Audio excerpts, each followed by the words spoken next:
আর বউয়ের কথায় নদের সাধু কুম্ভীর হতে ছেলে বলছে বাবা তোর বউ নিয়ে বাড়ি থাক, আমি যাই গোয়াল মারি। যেই মা চলে গেল অমনি বউ বলছে তুমি নাকি বাঘ হতে পারো, স্বামী হতে পারো, পাখি হতে পারো, কুম্ভীর হতে পারো, দেখাও না স্বামী। বউ ধরল বায় না, কুমির না থাকলে হয় না। তো বললো প্রিয়ে মা তো বাড়ি নাই, কি করে কুম্ভীর দেখাই? তবে আমার কথা নিও, আমার জীবন যৌবন তোমার হাতে, ভুল করে কিন্তু ভুল করবা না। 2 হাতে জল পড়ে বইয়ের কাজ দিল, বললো বা মাথার জল গায়ে দিলে আমি কুম্ভীর হব, ভয় পেলে এই জল ঢেলে দিও।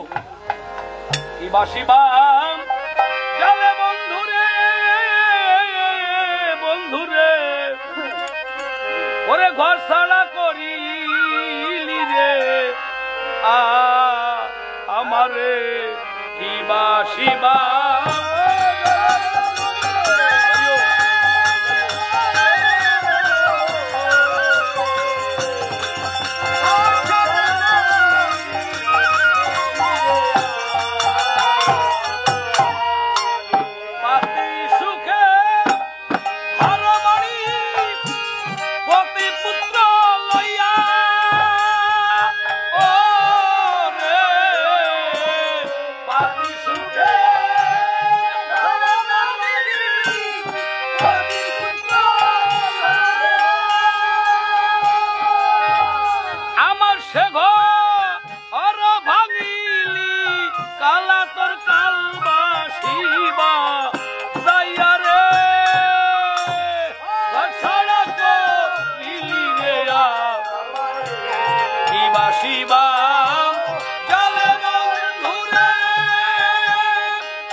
আগামীতে থাকি কি না থাকি, বাঁচি কি না বাঁচি, কখনকে যাবে জানি না। অনুরোধ আমাদের চেয়ারম্যান ননি ভাই, যার জন্য গানটা গাইতে ইচ্ছে করে না। কেন করে জানেন? যদি কারো 2-3 আগে ছেলে মারা যায়, 2-3 দিন আগে, আপনি জানেন যে সেই মহিলা এখানে আছে, যদি মারা যায় 3 জন লোক মারা গেছে। নকুল কুমারের আসলে একটা লোক মারা গেছে, আধা বয়সী, একটা ছেলেকে সাপে কামড়াইছে 3 দিন আগে মারা গেছে, আমি জানি না, আমাকে এটাকে জোর করে গাওয়ালো। সাথী একটা মহিলা মারা গেছে, আর এই শাসিয়া মালিখালি একটা বাচ্চা ছেলে মারা গেছে। এই জন্য গান গাইতে ইচ্ছে করে না। আর বউয়ের কথায় নদের সাধু কুম্ভীর হতে যায়, ওই হাড়িতে জল পড়িয়ে সে তার বউয়ের কাছে দেয়। আমি যখন কুম্ভীর হব আমার কথা লইও, আমি যখন কুম্ভীর হব আমার কথা লইও, তোমার দক্ষিণ হাতে জলের পাত্র আমার গায়ে ঢালিয়ে দিও রে।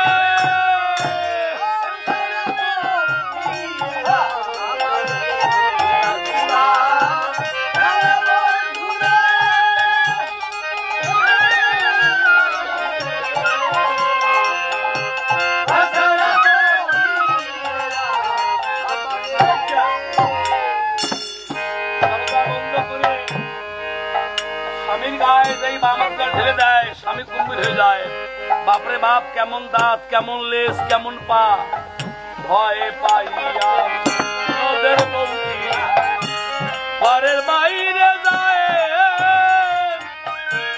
পায়ে ধাক্কা লেগে ডান হাতের জল ঢেলে গেল আঙ্গিনায়। এই কি দেখছেন, মা হলে কি জল দিত? বউ স্বামীর অমঙ্গল দেখে পালিয়ে যায়, এরে বলে বউ। শাস্ত্রে বলছে বউ সর্বস্ব হলো যেই, শয়তান ধরল সেই। বউ, পরিবার, স্ত্রী সহধর্মিণী আলাদা আলাদা। যেই বউ দৌড় দিল, জল ঢেলে গেল। অভাগিনীর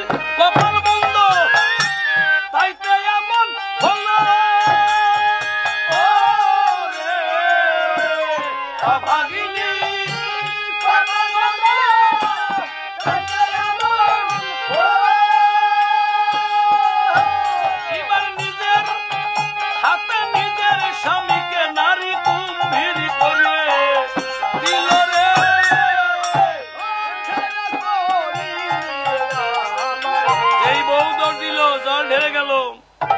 ওই বউটি বাইরে এসে শিকলে তালা মেরে চলে গেল পিতৃয়ালয়। কি হলো? বউ গেল তার বাবার বাড়ি, মা থাকলেন তার বাবার বাড়ি, আর নবীন তার বাবার বাড়ি। তিনজনের বাবার বাড়ি। 3 দিন হয়ে যায়। এলাকা জুড়ে দেখতে পায় ঘর বন্ধ কেন? তারা দুয়ার ভেঙে দেখতে পেল ঘরে কুম্ভীর। এই সংবাদ ছড়িয়ে পড়ল অত্র এলাকায়। ভালো কাজ করবেন, সুনাম হবে না, একটা দুর্নাম করবেন, ছড়িয়ে যাবে। যুবকরা দেখতে লাগলো পাড়া প্রতি বাসি কাঁদে, ওরে ঘরে নাই তার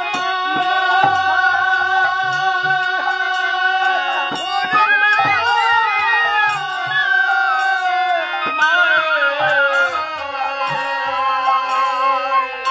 তারে ছেলে তারে কোলের সোনারে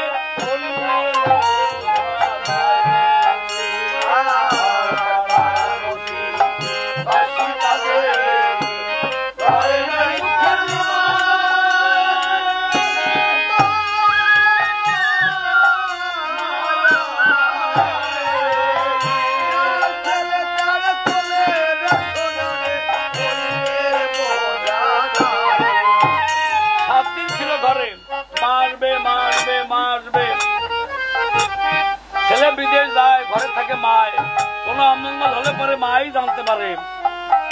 ওই মা শুনতে পেরেছে একটা ছেলে কুম্ভীর হয়েছে। 7 দিন পরে মাটি মুখ দিয়ে মাটি খুঁড়ে পিছন নেমে গেল মধুমতি জলে। ওই মা পাগল বেশে দৌড়ে দেখতে পায় একটা মাত্র জীবন প্রতিষ্ঠিত দিবে যায়, আর কেউ নেই তাকে মা বলে ডাকবে। মা ধোলায় গড়িয়ে গড়িয়ে কাঁদতেছে, বলছে আর ধীরে তো কলমে নাই কালি,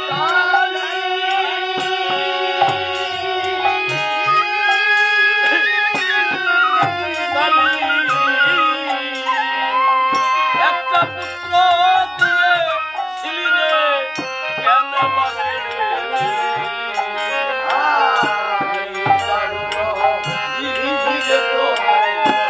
কলমে নাই কালি,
বাড়ি হলো বউ বাড়ি হলো। 7 দিন পরে মা তো জ্ঞানী, বউ তো কিছু বললেন না। কেন বললেন না? মা জানতো মাসে বেশি ভালো যে মাসে তালিকায় যায়নি।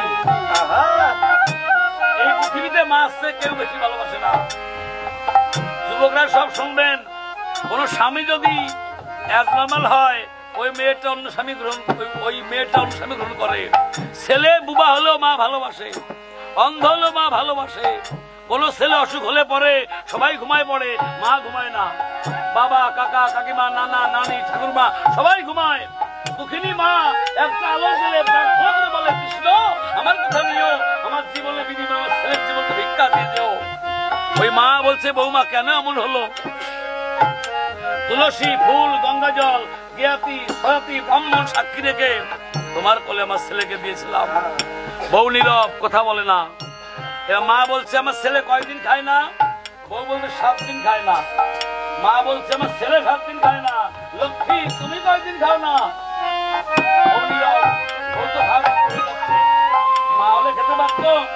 এবার মা বলছে আমার ছেলে দাদাকে ভালোবাসে, তাই তাই মার পড়ান্ত।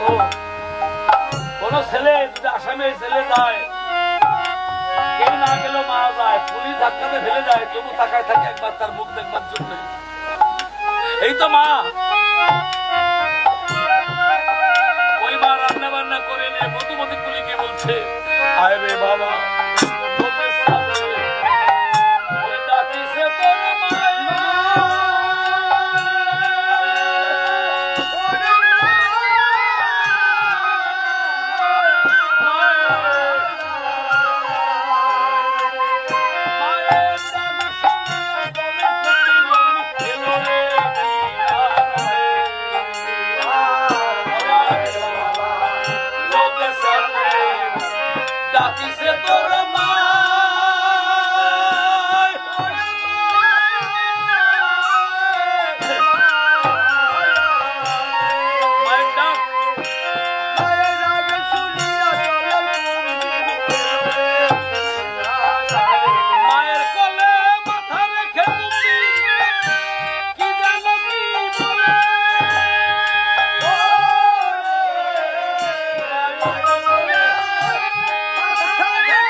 ছিল না, কথা বলতে পারতো না।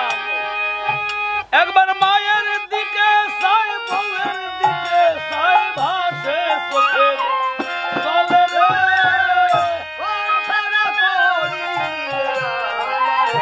মার কোলে মাথা রেখে ছেলে তাকাচ্ছে, সে নেই আমার স্ত্রী, আমার মা, পাড়া প্রতিবেশী, ভাষা নেই।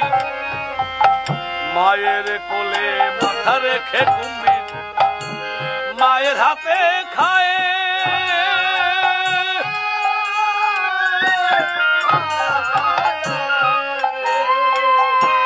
মায়ের পায়ের ধুলি ধুলি দিয়ে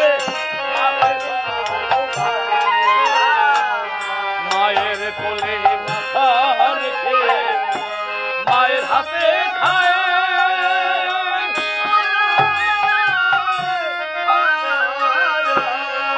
মায়ের পায়ের ধুলি নিয়ে, মায়ের পায়ের ধুলি,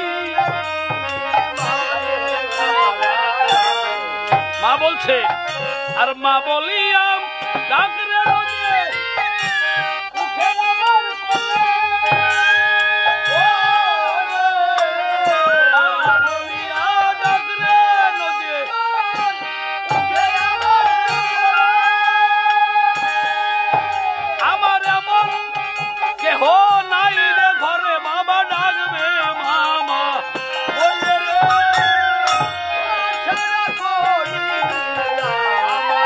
কি বাসিবা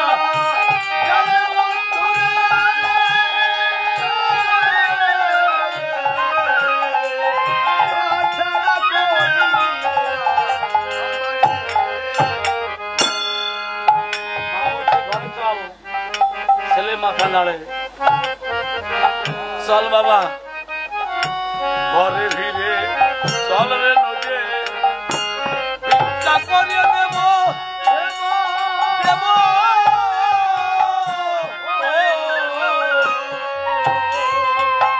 দিনের শেষে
সূর্যদেব পৃথিবীকে বিদায় প্রণাম জানিয়ে ঢলে পড়ে রাস্তা চলে, এক থালা আবির মাখার রং যেন সাগর গর্ভে ডুবে যাচ্ছে।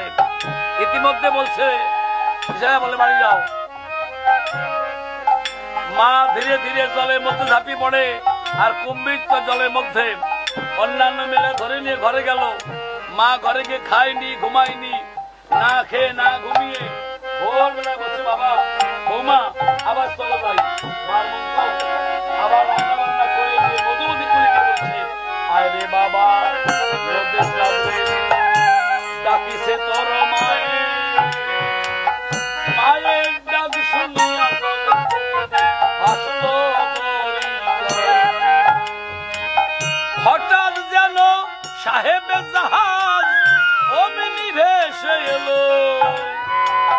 মায়ে বলে ভাঙা কাপড় আবার ভেঙে গেল। সাহেবের কর্মচারী বলে তাড়াতাড়ি ছাড়, কুম্ভীর দেখা যায়। সাহেব বলে বন্দুক এনে দাও, কুম্ভীর মারবো দরিয়ায়। বন্দুক এনে দিল, মা দেখতে পেল গুলি ছুড়ে দেয়। জলের কুম্ভীর জলে কুলে কাঁদে মায়। মা বলতে স্যার বেরো না, বেরো না, আমার নয়নমণি, আমার বুকের মানিক, ও কুম্ভীর নয়, বিদেশি জাহাজ, ব্রিটিশ পিরিয়ডের পাকিস্তান হওয়ার 15 বছর আগের কথা। ইংরেজ শাসন, বাংলা ভাষা বোঝে না। সাহেবও নাই, কুম্ভীরও নাই, নাই সে নদের মায়ে। মধুমতির ঘাটে গেলে এখনো সেই ডাক শোনা যায়। যাবেন দেখে আসবেন। আমাকে আর্মিতে নিয়ে চলে আসলে মকসুদ থেকে ওই ঘাটে কালো গাড়িতে রাস্তার সময় নিয়ে যায় মন্টু বাবু, মকসুদুর পাইলট স্কুল হেডমাস্টার, ওনার বাড়ি থেকে। আমি গিয়ে বললাম স্যার কেন এনেছেন? ওরা বললো অশোকদা আমরা 22 জন আর্মি এই ব্যাচে, আপনাকে আমরা চিনি, আপনি চেনেন না, গান শুনতেছে। ঘাটে গেলাম, দেখতে পেলাম বড় ফুল লেখা আছে নদীর তাদের খেয়াঘাট, নদীর তাদের বল ফিল্ড, নদীর তাদের স্কুল। আমি বললাম এক বৃদ্ধকে, দাদু কি ব্যাপার, কোন নদীর স্থান? বলে কুম্ভীর হয়েছিল। আমি বললাম ঘটনা বলেন তো। বলে যা শুনছেন তাই, একটা জিনিস শোনেন নাই। সেইটা কি?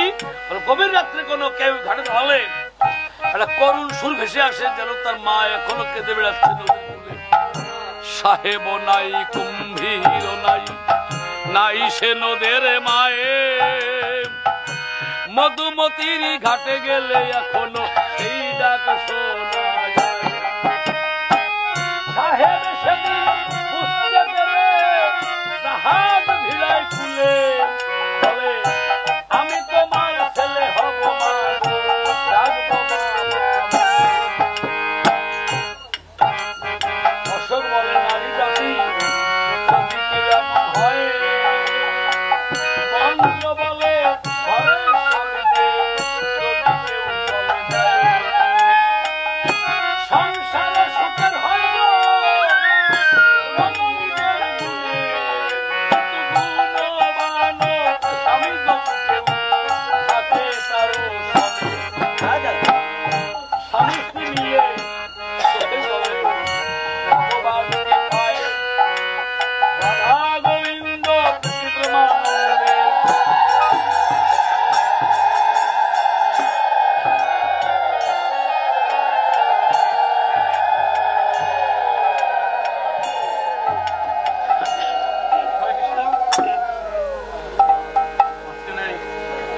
বৃন্দাবন ধাম, তারপর আমার সাথে সাথে বৃন্দাবন ধাম হয়ে যাবে।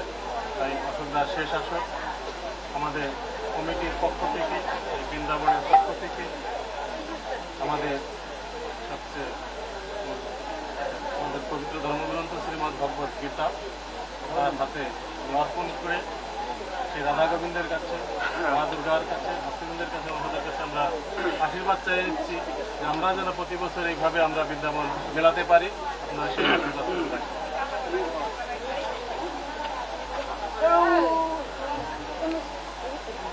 আর এই বাড়ির পক্ষ থেকে আমি তার হাতে আরেকটা গীতা দিয়ে আমিও আশীর্বাদ চেয়ে নিচ্ছি এই বাড়ির আমরা যেন সবাই যেভাবে হয়েছে আমরা যেন এবার থেকে বৃন্দাবন ধামে সাহায্য করতে পারি। হরে কৃষ্ণ। কমিটির দাদারা যে গ্রন্থখানা দিলেন, আমি প্রার্থনা করি কমিটি বদলে যাবে, গায়ক বদলে যাবে, শ্রোতা বদলে যাবে, আমাদের মা বদলে যাবে না। প্রতি বছর এখানে আনন্দ উৎসব হোক এই প্রার্থনা করি। আর বাড়ির পক্ষ থেকে ব্রাহ্মণ পরিবার থেকে যে গ্রন্থখানা দান করলেন, আমি প্রার্থনা করি ভগবানের কাছে সেই মনোরঞ্জন চক্রবর্তী, যার বাড়ি মনা ঠাকুরের বাড়ি বললে চেনেন, সেই পরম পূজনীয় স্বর্গীয় বস্তু যেন এই গীতার নৌকায় পার হয়ে জয় রাধে গোবিন্দ বলে তার গন্তব্যস্থানে পৌঁছাতে পারে।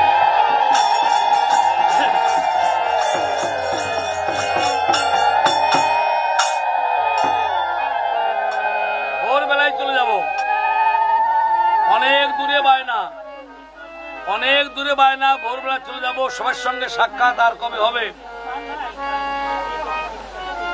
আমার শফিকুল ভাই, লিমন ভাই, আমার দাদা ননি ভাই, গ্রামবাসী, শ্রোতাবাসী, হিন্দু মুসলমান সকলার মঙ্গল কামনা করে বিদায় সম্ভাষণ গ্রহণ করলাম। হরে কৃষ্ণ। এই যে মা যে উদ্দেশ্যে দান করলেন, ভগবান যেন তা বাসনা পূর্ণ করেন। গীতারূপ তরুণীতে সবাই পার হতে হবে। হরে কৃষ্ণ। যা নিশ্চয় দিন দিন সবাই দিন, সময় আমাদের শেষ।